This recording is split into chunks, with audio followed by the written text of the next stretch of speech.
mesdames et messieurs, vous suivez donc à l'instant même Aïssatou Sané qui vous a présenté le journal télévisé. Vous êtes donc dans votre soirée électorale sur Espace TV. Bienvenue, mesdames et messieurs. Quelle est la situation dans le pays au lendemain du vote du 18 octobre 2020? Comment la Guinée se porte? Eh bien, ce lundi a été marqué, mais avant le lundi déjà, à la veille, dimanche soir, des scènes de liesse populaire étaient déjà perceptibles dans certains quartiers de la capitale. Il y a eu un rebondissement sur cette situation. Ce lundi, El Hadj Cellou Dalein Diallo, devant les journalistes, a déclaré qu'il sort vainqueur de la présidentielle dès le premier tour, tout en invitant, tout en saluant ses alliés politiques. Eh bien, cette situation a fait réagir le parti au pouvoir, le RPG Arc-en-Ciel, qui condamne la déclaration de Cellou Dalein Diallo. Le ministre des Affaires étrangères, qui a conféré également avec des diplomates, a affirmé que se déclarer vainqueur sans que les institutions habilitées à le faire ne proclament les résultats provisoires était de nature donc à troubler la quiétude sociale. La Commission électorale nationale indépendante, la CENI, elle à son tour a donc rappelé les dispositions du code électoral. C'est cette institution qui proclame donc les résultats provisoires de cette élection. Vous avez suivi donc tous ces éléments, mais nous repartons avec la déclaration de Cellou Dalein Diallo et nous revenons juste après. Je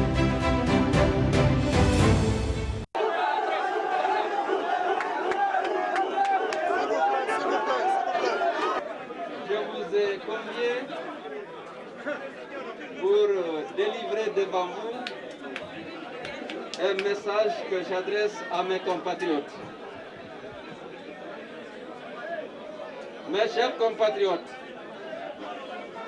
malgré les anomalies qui ont entaché le bon déroulement du scrutin du 18 octobre et au vu des résultats sortis des urnes, je sors victorieux de cette élection dès le premier tour.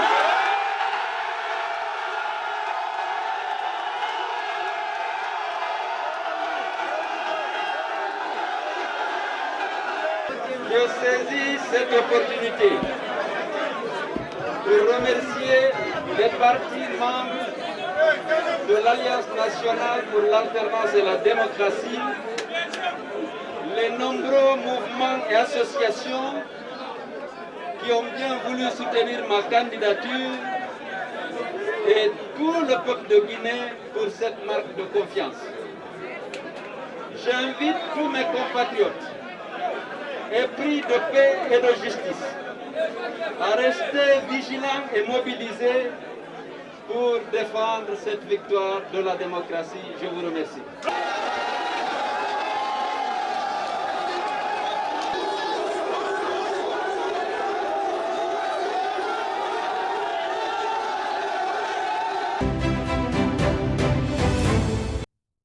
Cellou Dalein Diallo qui se déclare donc victorieux de la présidentielle dès le premier tour. Nous parlerons de ce sujet et de bien d'autres dans cette soirée électorale que j'anime donc avec mes confrères. Jacques Lewaleno, bonsoir. Bonsoir Moussa Moïse et bonsoir à tout le monde. Djiba Milimono est également présent. Bonsoir Djiba. Bonsoir Moussa et bonsoir à tous. Un invité de parcours, François Fadoua Tolno, il est du WANEP, en temps de réseau ouest-africain pour l'édification de la paix. Et Dieu seul sait que la Guinée en a besoin en cette période sensible. Il est donc parmi nous, Monsieur Tolno, bonsoir. Bonsoir.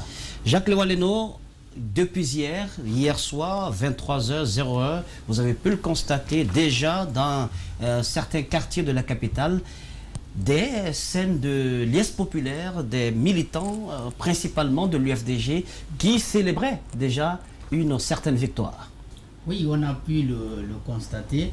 D'abord, c'est comme si tout ceci ne devrait pas surprendre parce que pendant la période de campagne, le président de la République avait laissé entendre qu'il y a certains leaders qui voudraient se proclamer vainqueurs et puis aller se réfugier dans une ambassade, même si dans une interview accordée aux médias internationaux, il n'a pas voulu nommer le candidat en question.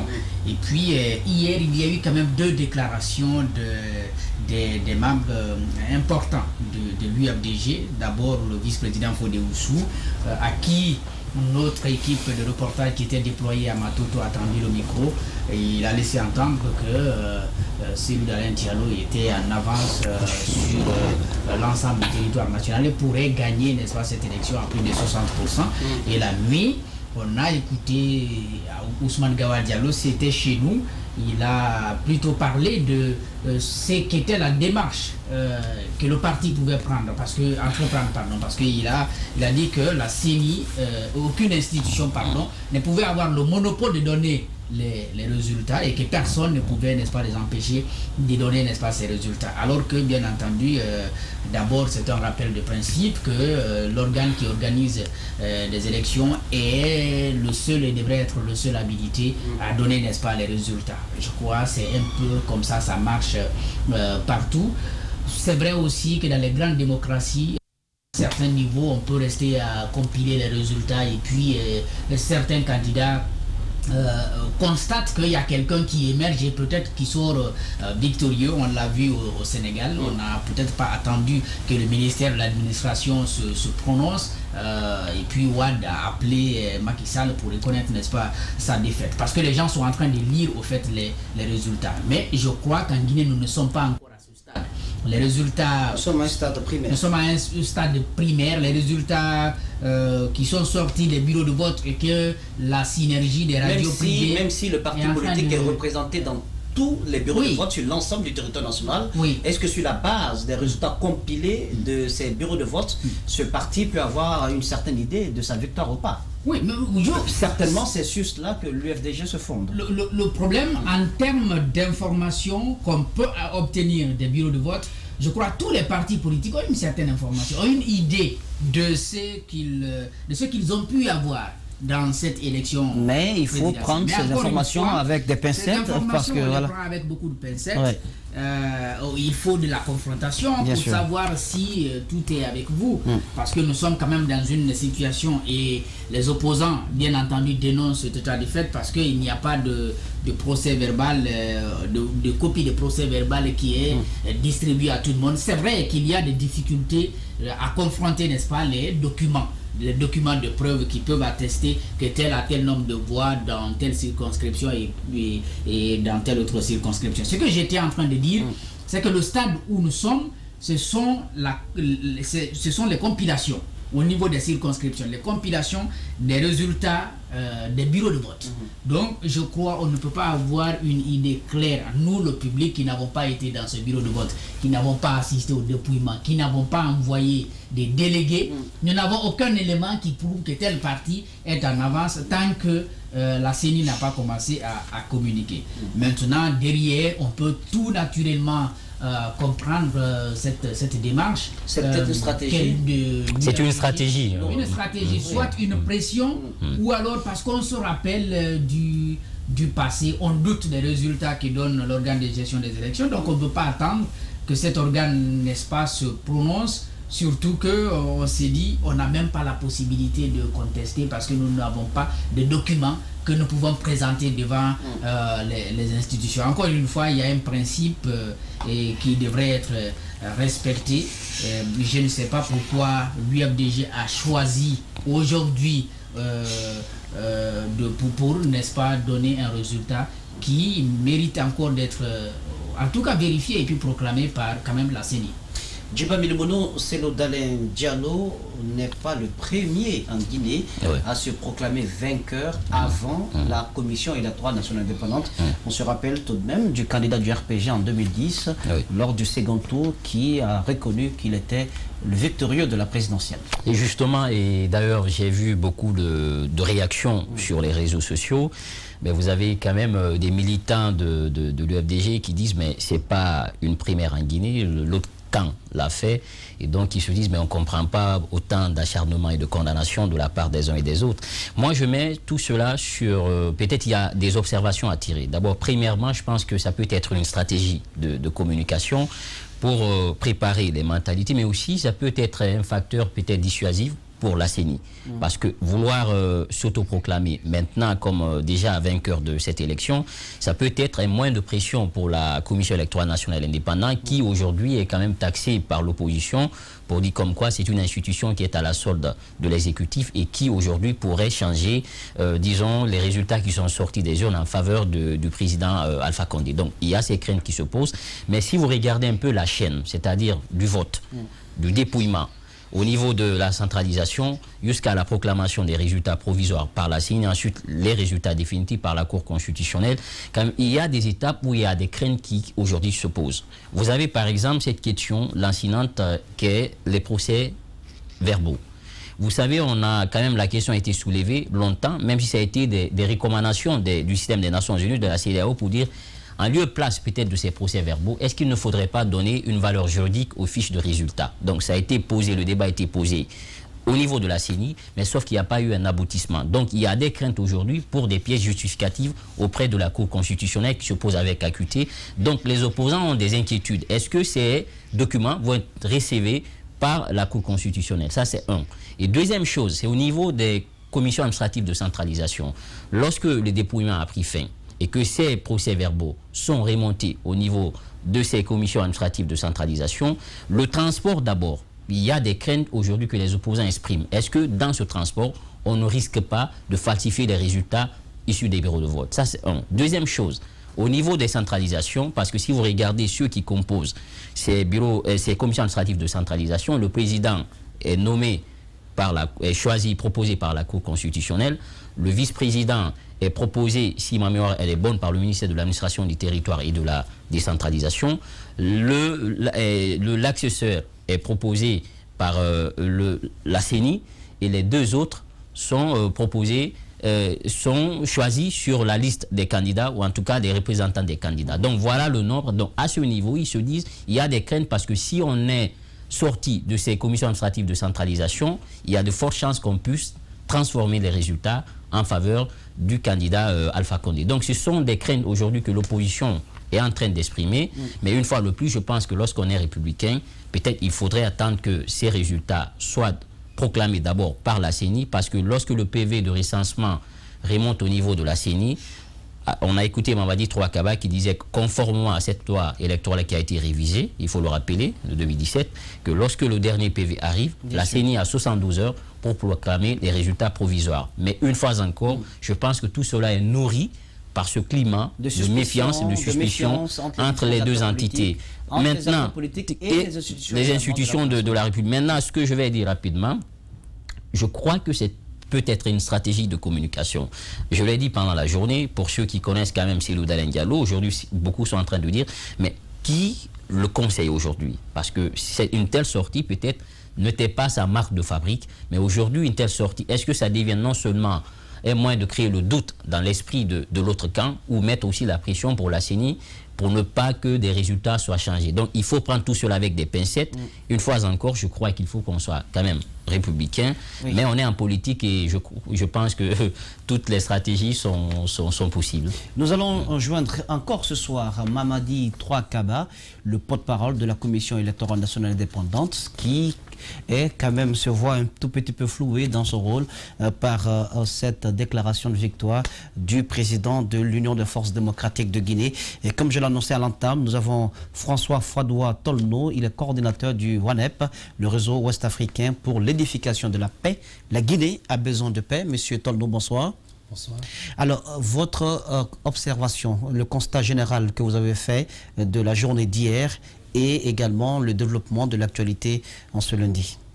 Alors, merci beaucoup. Merci de m'avoir invité sur votre plateau. Avant que je ne parle peut-être de notre observation, ce que vous avez fait, vous avez touché un sujet qui concerne vraiment Cellou Dalein Diallo.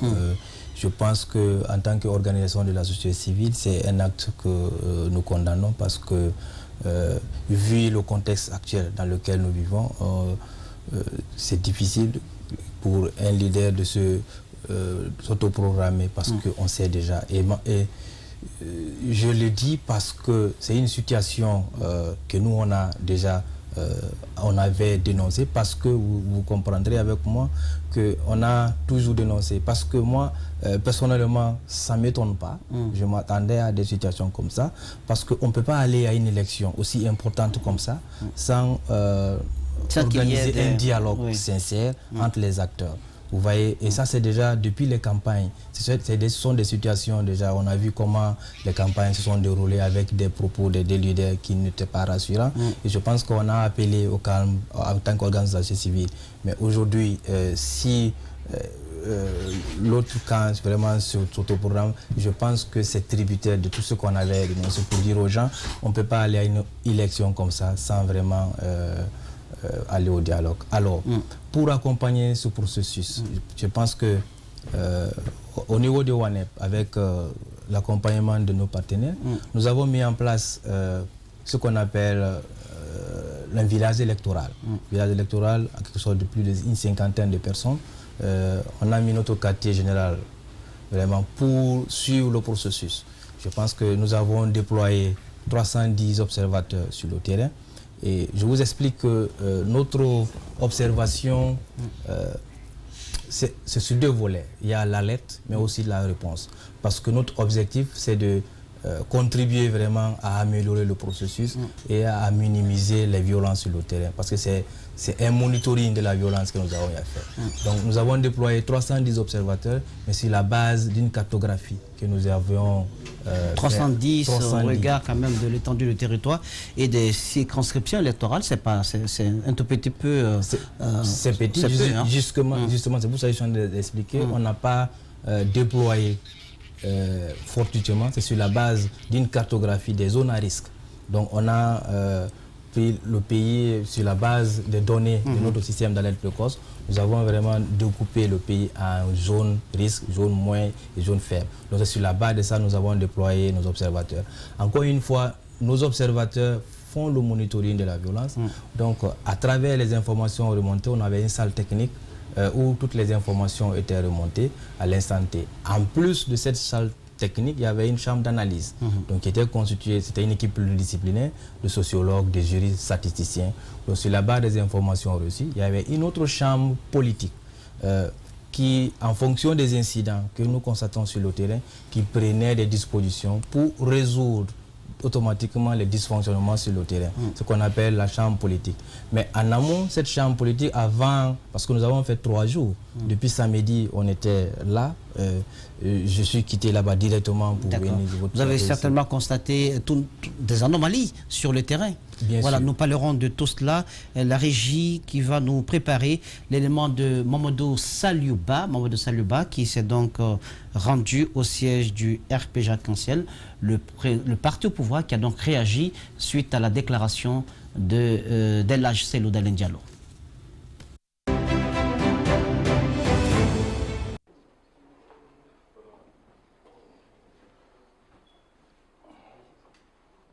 Le RPG Arc-en-Ciel, les partis alliés et les mouvements de soutien, respectueux des institutions de la République, condamnent sans réserve et avec la plus grande fermeté la déclaration irresponsable et dangereuse du président de l'UFDG, El Hadj Cellou Dalein Diallo, par laquelle il s'autoproclame élu de l'élection présidentielle du 18 octobre 2020. Cette élection, dont le processus de compilation des résultats est encore en cours, n'ayant pas été achevée, ne peut que conduire le peuple de Guinée vers la vérité selon laquelle seul le peuple souverain élit son représentant.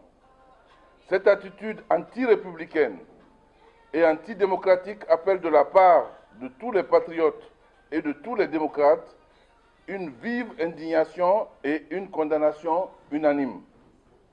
Le RPG Arc-en-Ciel, ses alliés et les mouvements de soutien invitent les institutions compétentes à prendre toutes les dispositions nécessaires pour prévenir le désordre et empêcher toute velléité de déstabilisation du pays et de ses institutions légitimes.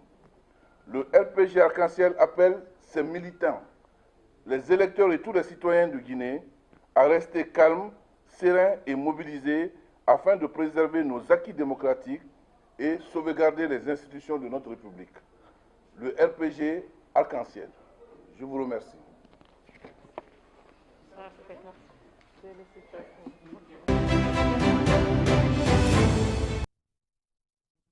Même la déclaration du RPG Arc-en-Ciel suite à la proclamation de la victoire du leader de l'Union des forces démocratiques de Guinée.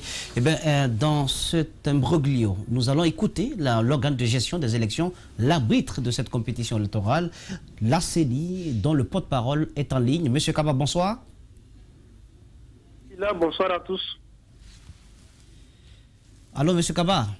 Oui, bonsoir Monsieur Silla, bonsoir à tous. Merci donc d'accepter notre invitation. Monsieur Kaba, vous avez suivi le développement de l'actualité ce lundi. Le leader de l'Union des forces démocratiques de Guinée se déclare vainqueur dès le premier tour de la présidentielle qui s'est tenue le 18 octobre 2020. Quelle est la posture qu'adopte l'organe de gestion de cette élection? En effet, Monsieur Silla, vous remarquerez que la CENI avait pris 2 communiqués, et 2 communiqués pour être justement préventifs, pour rappeler le contenu de nos textes de loi, et bien de contenu qui donne cette attribution exclusive à la Commission électorale nationale indépendante de proclamer les résultats provisoires. Et mais nonobstant ces communiqués, eh bien nous avons constaté aujourd'hui des déclarations, et des déclarations que nous trouvons regrettables, parce que vous avez constaté hier que le vote s'est déroulé dans le calme, dans la sérénité, et nous avons vraiment, nous avions l'espoir que cette sérénité allait continuer, et bien jusqu'à la fin du processus. Mais très malheureusement, nous avons fait ce constat aujourd'hui, et nous rappelons encore une fois que la CENI reste la seule et unique institution à pouvoir proclamer les résultats provisoires.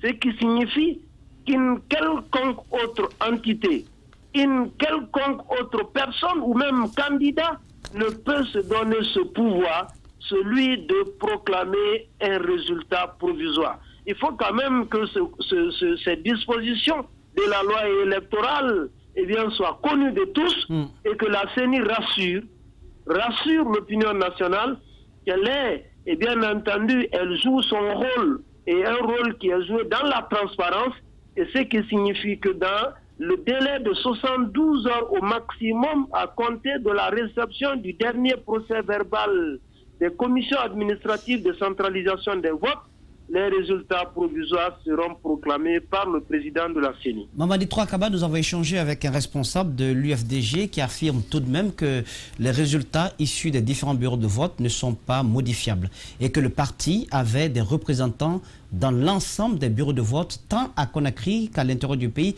et ainsi qu'au sein des chancelleries qui ont été donc habilitées à recevoir le vote des Guinéens dimanche dernier. Et donc que c'est sur la base des résultats issus de ces bureaux de vote qu'ils se sentent en avance, largement en avance, raison pour laquelle leur leader s'est proclamé vainqueur dès le premier tour. Vous verrez que c'est une affirmation d'une personne, une affirmation que je ne saurais commenter. Et parce que de telles affirmations, n'importe qui peut le faire. Je ne veux pas faire de commentaires sur de telles affirmations. Oui. Ce que je dis simplement, les bureaux de vote, après la clôture du processus, après donc le dépouillement, doivent rédiger les procès-verbaux, donc les bureaux de vote, et ces procès-verbaux des bureaux de vote sont acheminés vers le CACV de la circonscription. Ce sont les CACV qui procèdent à la centralisation des suffrages exprimés dans les bureaux de vote du ressort, et ces CACV produisent leurs procès-verbaux. C'est à la réception du dernier procès-verbal de ces CACV que le président de la CENI rend public la totalisation globale des résultats du scrutin, ce qui représente donc les résultats provisoires. Alors, une quelconque autre entité ou un quelconque candidat qui se donne ce pouvoir, vous comprenez avec moi que ce dernier ou cette entité se met en dehors de la démocratie parce que c'est en violation systématique de nos textes de loi. C'est de ça il est question. D'accord. Mamadi Kaba, toujours l'opposition, alors toujours cette voie, d'abord ils estiment qu'ils ont des craintes parce que certains de leurs représentants n'auraient pas de copie de procès verbaux et pour pouvoir peut-être contester devant la Cour constitutionnelle. Donc il y a cette inquiétude qui s'oppose. Et l'autre aspect aussi, c'est cette crainte que ces résultats qui sont sortis de ces bureaux de vote nous soient changés en la faveur peut-être de l'autre camp au niveau de ces commissions administratives de centralisation. Comment vous voyez un peu ces craintes? Oui, ce sont des craintes purement imaginaires. Et c'est donc, vous comprenez qu'à chaque étape du processus, les représentants ou les délégués des candidats sont présents. Ça, c'est un fait. Dans les bureaux de vote, vous-même, vous dites qu'ils ont des représentants dans ces bureaux de vote. Vous l'affirmez. Dans les CACV, les candidats sont représentés. Et donc, c'est pour dire que toutes les opérations se passent dans la transparence en présence des délégués des candidats. Mais en plus, des observateurs nationaux et internationaux. Et je peux vous dire que pour le scrutin d'hier et cette observation continue, il y a plus de 7000 observateurs nationaux et internationaux. Mais ces observateurs, c'est justement pour attester, pour constater les réalités des opérations. Comment les opérations se poursuivent? C'est de ça il est question. Oui. Mais alors, si chaque candidat doit se donner le pouvoir de se proclamer, vous verrez que c'est de l'anarchie. Et c'est pourquoi je rappelle que la CENI reste la seule institution. L'article 162 du Code électoral révisé le dit très clairement. Elle est la seule institution. Et ce que fait la CENI, elle le fait dans la transparence requise. Il y a des mécanismes qui ont été mis en place, des comités qui sont mis en place, qui constituent des cadres de travail, mais aussi des instruments de transparence. La CENI, vous le certifiez, le travail qui a été fait par rapport au fichier électoral sont des illustrations pour montrer toute la transparence. Une question tout de même. Vous dites aux candidats d'attendre et vous dites que c'est seulement à la réception du dernier procès verbal que vous allez être en mesure de donner les résultats provisoires ou de commencer peut-être par les publier. Dites-nous, aujourd'hui, en termes d'information, vous avez déjà combien de procès verbaux? Je ne dis pas, je dis. Là, vous devez même corriger votre question. Ce n'est pas que moi je dis, c'est la loi qui le dit. Vous auriez dû rappeler le contenu de cette disposition. L'article 162, ce n'est donc pas une affirmation de Mamadi Tourakaba. Ne donnez pas l'impression que c'est moi qui le dis. D'accord, c'est la loi. Oui, d'accord, c'est la loi, si vous voulez très bien. Maintenant, la question, c'est de savoir, en termes d'information, vous avez combien de procès-verbaux à ce jour? Non, je commence d'abord par rectifier votre question. Vous dites que les candidats doivent attendre. Vous dites, non, ce n'est pas la CENI qui dit cela, c'est la loi qui l'impose. C'est la loi qui impose que, eh bien, les CACV doivent faire la centralisation des votes de la circonscription et que c'est à la réception du dernier procès verbal des CACV que le président de la CENI a 72 heures au maximum pour rendre public on est d'accord. On est d'accord, M. Kaba. Ça, ce n'est plus un problème. C'est le principe, d'accord. Maintenant, en termes d'information, vous avez combien de procès-verbaux? C'est un propos de la CENI, mais c'est OK, on a compris. Il est important que vous rappelez le contenu des dispositions. Vous l'avez déjà fait, si vous voulez, de manière intelligible. Je tiens quand même à obtenir la réponse à ma question. Oui, reposez votre question. La question, c'est de savoir combien de procès-verbaux sont aujourd'hui arrivés à la CENI. Les procès-verbaux sont encore au niveau des CACV. Comme je l'ai dit, le vote a été fait hier. Les bureaux de vote ont fini les dépouillements. Les procès-verbaux, je suivais même l'un de vos envoyés dans la CACV de Matoto qui disait qu'il y a des procès-verbaux de certains bureaux de vote qui ne sont pas encore arrivés. Celui qui a été pris en interview disait qu'il y a 13 ou 14 procès-verbaux qui sont attendus. C'est donc dire que les CACV doivent faire la centralisation des voix, des suffrages exprimés dans la circonscription. Oui, ce qu'on reproche un peu à l'institution électorale, pas seulement pour cette élection, c'est bien sûr ce retard, même pour Conakry, parce que pour l'intérieur du pays, on peut peut-être comprendre qu'il y ait des difficultés de transport, etc. Mais par exemple, la commune de Dixine, la commune de Kaloum, on aurait pu avoir aujourd'hui les procès-verbaux si vous voulez, de ces deux circonscriptions. Monsieur Jacques Léo Leno, vous posez une très bonne question. Mais vous comprenez que les CACV ne produisent pas les procès-verbaux. Ce sont les bureaux de vote qui rédigent, qui établissent les procès-verbaux et qui acheminent les procès-verbaux vers les CACV. Donc les CACV sont à l'attente. C'est quand elles auront la totalité des procès-verbaux des bureaux de vote qu'elles vont elles aussi faire. Oui, mais aucun bureau de vote n'a maintenant son procès-verbal derrière, j'imagine. On ne peut pas avoir à ce jour, on ne peut même pas envisager qu'il y ait un seul bureau de vote qui n'a pas encore livré son procès-verbal. Alors, revenez vers votre reporter tout à l'heure que je suivais, qui est allé sur le terrain et qui a fait le Mais comment vous pouvez expliquer ça? Parce que si nous avons, Moïse, vous permettez, parce que si à ce jour, on a des procès-verbaux de certains bureaux de vote qui ne sont pas encore arrivés au niveau des CACV, c'est quand même un problème. Nous sommes à plus de 24 heures du vote. Je veux rassurer, je veux rassurer l'opinion. Je veux rassurer l'opinion que l'article 162 dit quoi? Que à la réception du dernier procès verbal, c'est la loi qui dispose ainsi. Ça, ce n'est pas la volonté de la CENI, mais c'est ce que dispose la loi. On est d'accord, monsieur le porte-parole, mais vous ne pouvez pas dire, bon, nous croisons les bras jusqu'à ce que le dernier procès verbal arrive. Il n'y a pas d'action qui permette que le travail soit accéléré au niveau des CACV. C'est quand même là la vraie question. Non, vous faites maintenant une affirmation.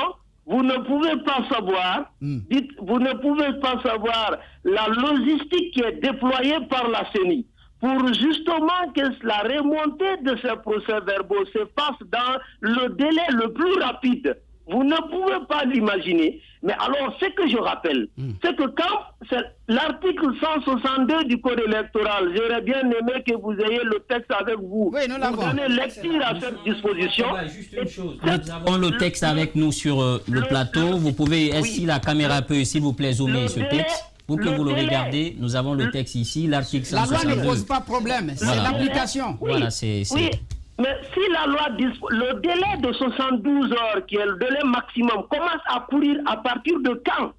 C'est ce que dispose la loi. Commence à courir à compter de la réception du dernier procès verbal. La CENI aujourd'hui, je rassure, ça peut faire une semaine. Toutes les mesures, suivez s'il vous plaît, la CENI a pris toutes les mesures pour une remontée rapide des procès-verbaux, de CACV vers la CENI. Ça, je puis vous le garantir. Mais vous verrez que la loi impartit un délai. Et le jeu démocratique, la loi l'impose. C'est un délai qui doit être respecté.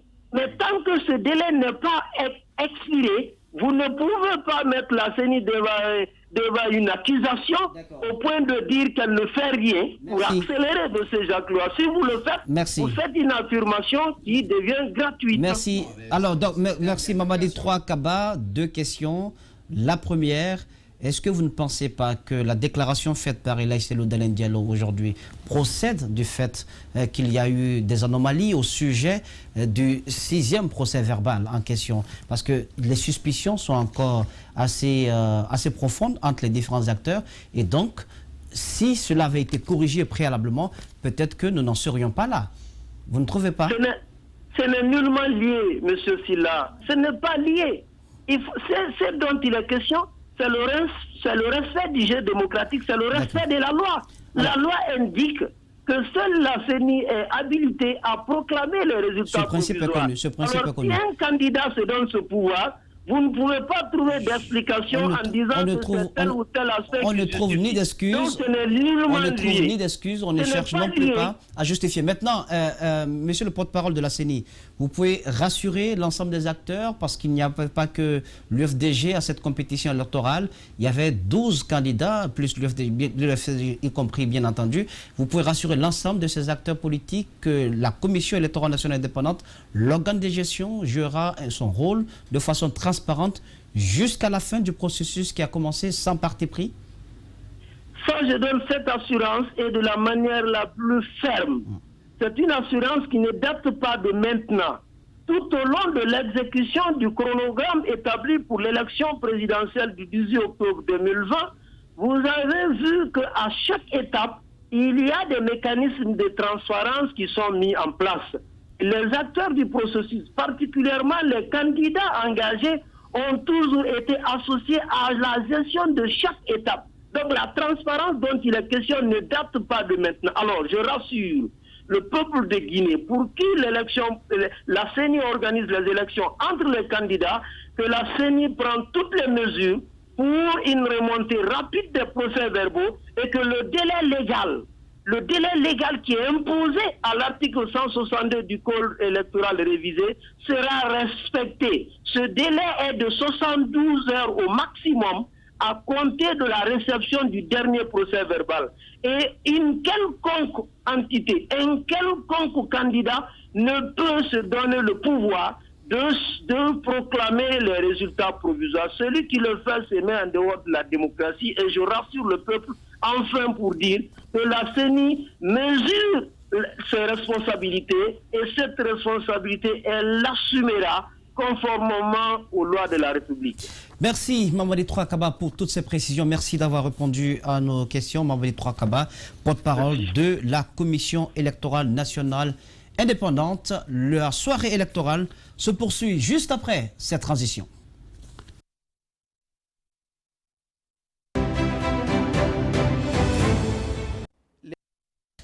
Retour donc sur ce plateau, Jacques Lewaleno, Djiba Milimono. Nous avons suivi Mamadi Troakaba qui donne tout de même quelques explications, mais il fonde son argumentaire sur les dispositions de la loi. J'aimerais juste dire quelque chose rapidement. Rapidement, Djiba. D'abord, juste une précision. Pour ceux qui nous suivent, nous avons la loi avec nous. On l'a parcourue au même titre que ces commissaires de la CENI. Alors nous, le problème, c'est même pas avec cet article 162, on le sait, la loi... Elle existe déjà, nous le connaissons, mais une fois encore en Guinée, le problème c'est par rapport au respect et l'application. Au niveau du retard, au niveau des bureaux de vote, et quand même il faut rappeler qu'après le dépouillement, il y a tout un processus. Ce PV-là, il est envoyé aux démembrants de la CENI, ensuite au président de la CENI, les CECI, les CESPI pour la zone géographique, mais également aux représentants des partis politiques. Donc s'il y a un retard, je pense que M. Kaba doit être à même de nous expliquer pourquoi effectivement, ce témoin que nous avons suivi, pourquoi il y a ce retard? Parce qu'ils ont des démembrements au niveau de ces entités-là. Donc, je pense qu'on ne peut pas quand même éviter une telle responsabilité, surtout que vous avez des représentants à ce niveau qui peuvent nous situer sur les raisons dans le processus et la déclaration du leader de l'UFDG. Et d'ailleurs, c'est là les craintes. Est-ce que ces deux éléments sont liés? Oui, je pense qu'il y a des craintes. Je ne trouve pas. Non, peut-être bon, mais il peut y avoir des craintes, parce que s'il y a un retard, peut-être les craintes, c'est de se dire... Le retard peut créer de la suspicion. De la suspicion. Même si on ne peut pas faire un lien, non, on ne peut pas quand même faire un lien, mais ça peut quand même créer de la suspicion. Mais une fois encore, je pense que la CENI peut être à même de rectifier ou de corriger un peu ces retards parce qu'ils ont, une fois encore, des démembrements qui peuvent remonter, comme il a dit, des informations pour pouvoir les traiter rapidement. Je pense que globalement, on peut dire oui, antérieurement, ils ont pu abattre un gros boulot. Il faut les féliciter d'entre-jeux, mais une fois encore, c'est une tradition en Guinée. Souvent, il y a ces retards que nous accumulons et ça peut être quand même un facteur de suspicion entre les acteurs du processus. La soirée électorale, mesdames et messieurs, vous qui nous suivez sur Espace TV, la soirée électorale se poursuit donc juste après cet écran pub. Nous nous retrouvons pour la suite du programme.